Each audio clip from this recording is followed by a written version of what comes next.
People sometimes ask me what my first memory is. Invariably, I lie, because I'm prone to avoid the explanation that comes with the truth. Maybe from now on, if someone casually asks me, "What is your first memory?" I will reach into my bag where there will be copies of this story and I will just hand one over. As they read it, their face will morph from confusion into the furrowed brow of concern, and finally into the drop-jawed bewilderment that accompanies real fear. In passing, I tell people that my first memory was of me standing on a stool in front of my kitchen window. It was just after dusk in winter, and from where I stood, I could make out the black limbs of the skeletal beech tree that loomed from across the driveway. While that is indeed a real memory, it's not the first one. If you want to hear about that, here it is. There was an unfortunate series of incidences that happened in the town where I grew up during the summer of 1989. By incidences, I mean murders. I'm not talking about your run-of-the-mill bar brawl gone too far or an act of passionate revenge. No. The events that happened in Middleton were far more grotesque. Even more so because the victims were children. I don't remember the heat wave that had swept Middleton that summer, the pink droplets of melted ice cream on the simmering pavement, or old men reclined in overstuffed chairs in shady living rooms. These precious details were told to me through family members and friends of my parents. They all, to this day, say that it was the hottest summer they have ever lived through. To make the weather even more unbearable, there were weekly brownouts that year due to some oversights at the electric plant in Salem. As a result, homes and businesses would go for hours at a time without air conditioning. Popsicles were promptly sold out in every business after noon. Magazines and newspapers weren't read that summer. They were brought to be used as makeshift fans. It seemed that the only place where air conditioning still remained during these outrages was the car. I've been told by relatives that it was not uncommon during that summer to find neighbors lounging back in their parked cars with the windows up, drinking a beer and listening to the radio.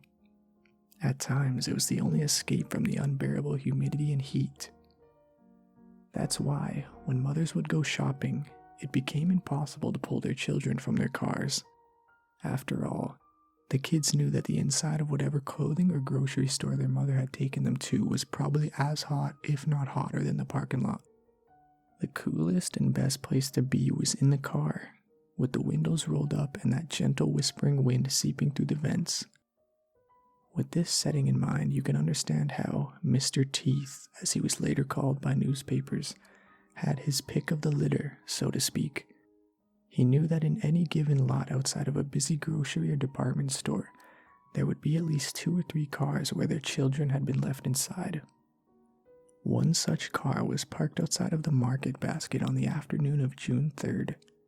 Within sat Jeremy Hager, a freckled 8-year-old with a penchant for action figures. When Jeremy's mother returned from her quick dash for butter, she found the back right door of the vehicle ajar. A Darth Vader doll left abandoned on the back seat. News of the disappearance radiated through the town over the following week up until the day when a jogger noticed a small black Reebok laying in the grass on the edge of the reservoir.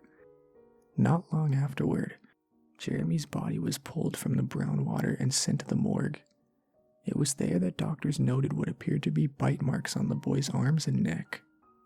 Victim number 2 was Amanda DeMiller, a girl of 7 who had fallen asleep on her way home from shopping with her mother on July 18th. As was common in those days, a parent might leave their sleeping child in the car once at home. Britta DeMiller, Amanda's mother, later told police that with the house being as hot as it was, she had thought that Amanda would sleep better in the car with the sliding side door left open. At some point, Mrs. DeMiller looked out the window to see that Amanda was no longer in the seat. The family lived on a fairly wooded road leading into the forests of Middleton. Neighbors were widely separated from one another. Mr. and Mrs. DeMiller spent all of that night scouring the narrow back roads, knocking on the doors of the occasional houses. After only a 3-day search, a local boy found Amanda's body slumped in the corner of his treehouse.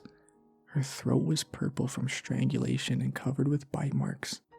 Her shoes were on the wrong feet. Anyway, That's how the story goes. That brings us to my first memory. My parents have since placed the date of this memory to around the 3rd or 4th week of August.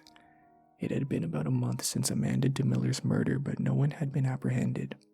People in town were still on edge. It was at that time, one afternoon, when I sat in the front seat of my mom's rusty Toyota parked in the giant lot of Henry's grocery store. I remember that there was a car parked on either side of my mother's, and in front of the Toyota was one of those corrals for shopping carts. There was music playing quietly on the radio, Madonna maybe, and my hands were sticky from eating candy. You may wonder how, with all of the horrors that had plagued Middleton that summer, my mother could have left me alone in the car. The fact is, she hadn't. My older brother, Stefan, age 12 at the time, had been designated as my temporary guardian while she made an emergency stop for flour. It was this temporary guardian who decided that this was the perfect opportunity to run to the bookstore nearby to buy a deck of collectible cards. Before he dashed out of the back seat, I remember him saying something like, "Don't go anywhere." So there I sat, waiting for one or both of my family members to return. It was then that I saw him, and it's this part which is clear even to this day. The halogen lamps had just come on all across the lot. They cast that greenish glow from just being turned on. The sky beyond the pines that bordered the market was streaked with pink and purple. It must have been around 7:30. I remember first seeing him, standing there some 30 feet from the front of our car. Almost instantly, the music from the radio faded from my ears along with the sharp rattle of carriage wheels on the old pavement. Transfixed, silent, I stared out the windshield at this lanky, gaunt figure framed by pink and purple sky. Through a curtain of greasy black hair falling across his brow, I discerned a single eye. It seemed to sort of take on the green glow of those halogen lights. He tilted his head back a bit and the hint of a smile danced across his thin lips. He must have stood and stared through the windshield at me, transfixed and spellbound as I was, for one whole minute. He then started a slow walk over to my side of the car, never taking his eye from mine. Once he was outside my door, he looked down his long beak-like nose at me. Then looking around, he began to wiggle the handle. "Open up," he said, looking down at me again. I just stared at him without saying anything. Again. "Open up." His long skeletal fingers left the door handle and started to dance across my window, tapping here and there. He crouched down so that he was at my level and started a sort of puppet show with his hands. His dirty fingers dashed across the glass like great pale spiders in a deadly battle. He looked at them and laughed, making hissing and growling sounds. As he made these sounds, his mouth opened up into a full grin and I had a look inside, at rows of long yellow teeth. They are, to this day, the longest and largest teeth I've ever seen.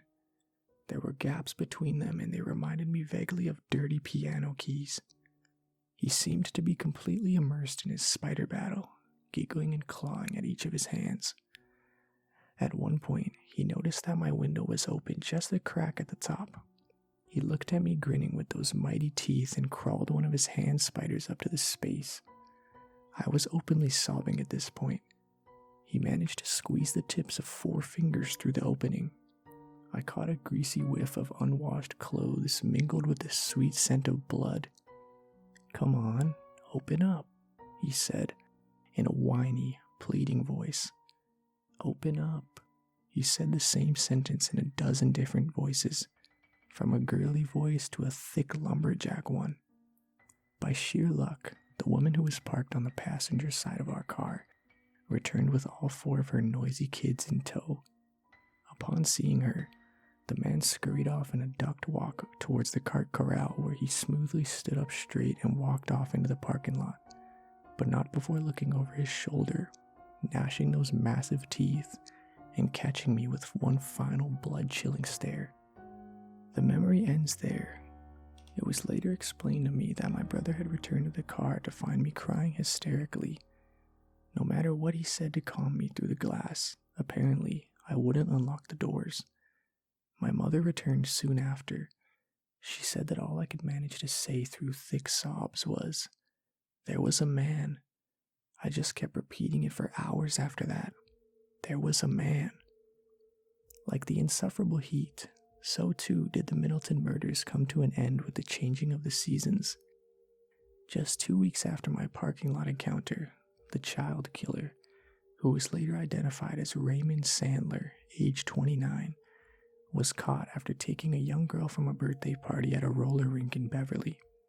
A worker on his coffee break at the adjacent gas station saw a thin man lead the girl out the back door of the rink and attempt to force her into a red car. The worker called the cops and the car was pulled over on Route 128 just outside of Gloucester. While I don't remember it, I first made the connection between the man in the parking lot and Mr. Teeth by seeing my father's newspaper on the coffee table the day after Sandler's capture. There, in a large blown-up black and white, was the same ghastly face I'd seen just inches from mine with only a layer of glass separating us. Apparently, I didn't make it to school the day I saw that newspaper on account of I couldn't stop screaming. Knowing that I had almost been a victim myself, my family and people around Middleton weren't willing to tell me anything about the killer once I grew curious, years later. I suppose they didn't want to freak me out more than I already was. So, in high school, I did some of my own research.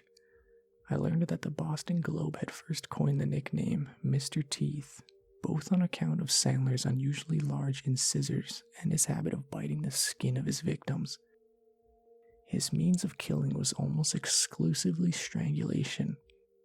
Due to his being diagnosed with paranoid schizophrenia, Sandler was often delusional. As a result, his story regularly changed. However, after being asked several times, the number of murders he confessed to, while varying, never went above 10. It was also noted in research on Sandler that he only hunted in the summertime. Some speculated that this was because of the easy access to children who had been left in cool cars while their parents went in a shop. Others suggested that the hot weather triggered something inside of Sandler, something that lay dormant during the fall and winter, then awoke once the temperature hit 80. Who can say? The years have softened that first memory a bit. I'm almost 40 now, and while that hideous grin isn't quite as distinct as it used to be, I still see it sometimes when I wake up at night, usually in the warmer months. Someday, one of my 2 girls, who know nothing of the summer of '89, may ask when they're older, "Hey, Dad, what's your first memory?" Maybe I'll tell them about the time I was on the stool in my kitchen looking out the old beech tree. Or maybe I'll just say, "Teeth. I remember teeth